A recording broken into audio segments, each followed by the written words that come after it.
Welcome to EduCasts, home of EduCasters.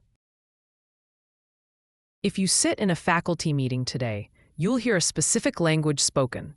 You will hear about data points, measurable outcomes, evidence-based practices, and value-added metrics. You'll be shown charts and graphs that claim to represent exactly how much a student learned in October versus November. You'll be told that teaching is a science, and that if we just find the right formula, we can guarantee the right result. This is the language of positivism. While philosophies like constructivism or existentialism focus on the messy internal world of the student's mind, positivism looks strictly at the outside. It is the philosophy of certainty. It is the belief that the world, including the world of the classroom, is an objective reality that can be observed, measured, quantified, and controlled. To a positivist, a student is not a mysterious soul to be nurtured. They are a biological organism that responds to stimuli. Education is not a mystical art form. It is a technical process of engineering human behavior. This might sound cold, or it might sound refreshing, depending on your personality. But whether you love it or hate it, you cannot understand American education without understanding positivism. It is the invisible architecture beneath every standardized test, every school report card, and every accountability law passed in the last 50 years.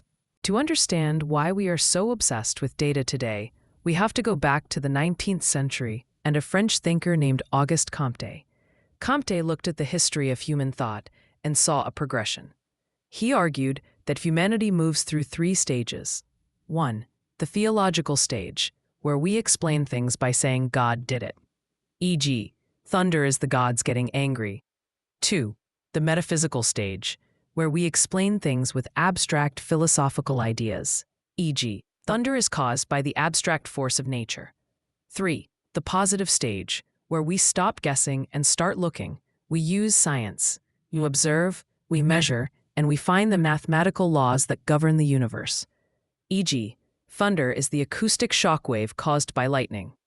Comte's big idea was that we shouldn't just apply this positive scientific method to stars and rocks. We should apply it to people. We should apply it to society.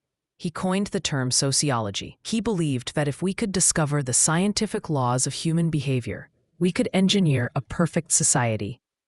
When this idea crossed the ocean to America in the early 20th century, it hit the education system like a freight train. At the time, American schools were chaotic, one-room schoolhouses. But the rest of America was industrializing.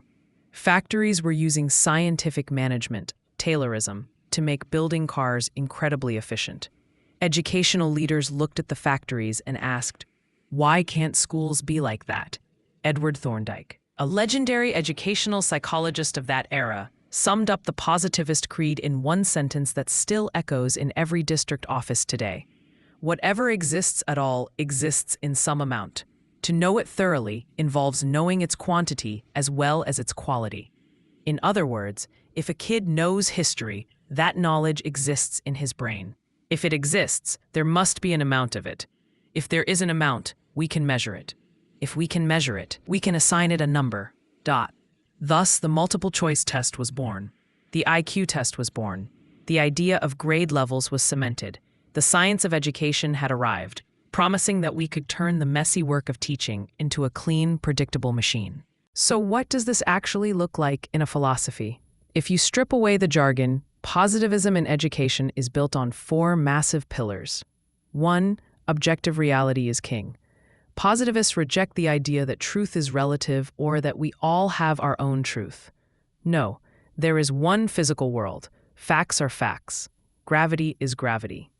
2 + 2 = 4 is not an opinion, it is a reality. In the classroom, this means the curriculum should focus on verified knowledge. We shouldn't waste time on feelings, intuition, or subjective interpretations. We should teach facts, laws, dates, and skills that can be proven to be true. The teacher is not a facilitator of discovery. The teacher is the possessor of objective truth, whose job is to transmit it to the student. 2. The scientific method is the only way to know. How do we know if a teaching method works? The intuitive teacher says, "I feel like the kids really engaged with that project." The positivist teacher says, "Show me the data." To a positivist, your feelings are irrelevant. Anecdotes are not evidence. The only way to know if a strategy is effective is to run an experiment. You teach Group A with method X. You teach Group B with method Y. You give them both the same test. If Group A scores higher, method X is better, period. This belief is why we have evidence-based practices. We don't want teachers improvising. We want them doing what science has proven to work. 3. Value-free education. This is a controversial one. Positivists argue that education should be neutral. It should deal with what is, not what ought to be. Science doesn't care about your morals or your politics. It just cares about the facts.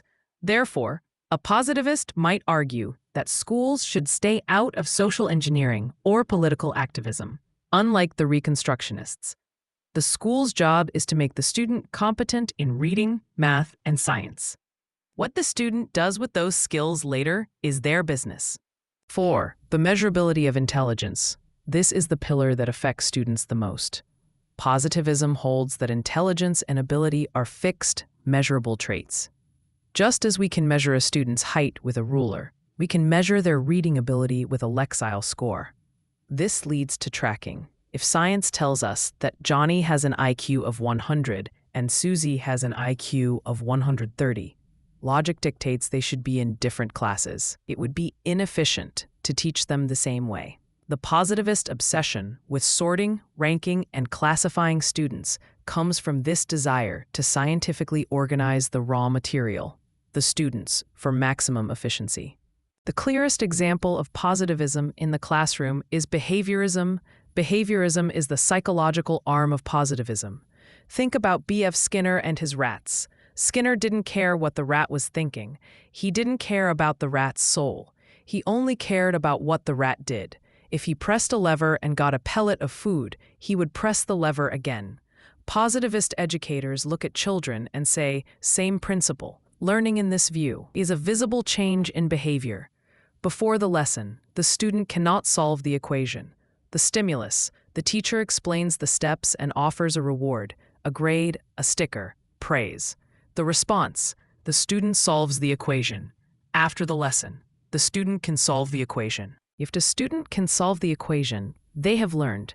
It doesn't matter if they understand the deep philosophical meaning of the numbers. Can they perform the task? Yes? Then they learned. This leads to a style of teaching called direct instruction. 1. I do. The teacher models the behavior explicitly. 2. We do. The class practices together. 3. You do. The student practices alone. 4. Check. The teacher measures the result. It is clean. It is efficient. And, according to the data, it works very well for teaching specific skills.